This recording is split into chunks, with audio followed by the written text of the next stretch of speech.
ఓటిన్ టీవీకి స్వాగతం.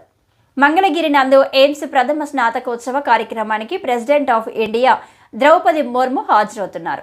ఈ క్రమంలో రాష్ట్రపతి 17/12/2024 తేదీన ఉదయం గన్నవరం విమానాశ్రయంలో దిగి అక్కడి నుండి రోడ్డు మార్గం గుండా విజయవాడ మీదుగా మంగళగిరి ఎయిమ్స్ చేరుకుంటారు.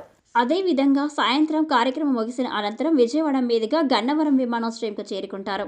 ఈ నేపథ్యంలో గూడవల్లి నుండి వారధి వరకు సుమారు 16 కిలోమీటర్ల మేర రూట్ బందోబస్తు నిర్వహించాల్సి ఉంటుంది.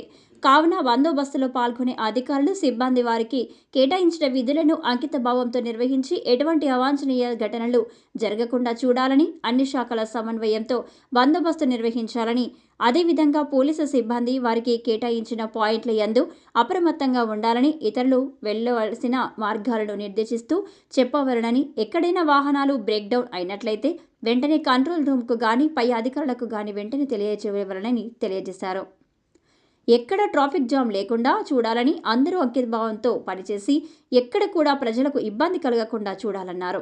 ఈ కార్యక్రమంలో నగర police commissioner SV Rajasekhar Babu ఐపీఎస్తో పాటు డీసీపీలు K Uma Maheswara Raju IPS, ABTS Udayarani IPS, Krishnamurthy Naidu, SV Prasad, ఏడీసీపీలు ఎం రాజారావు, ఏవీఎల్ ప్రసన్న కుమార్, ఏసీపీలు, ఇన్స్పెక్టర్లు, బందోబస్తు సిబ్బంది పాల్గొన్నారు.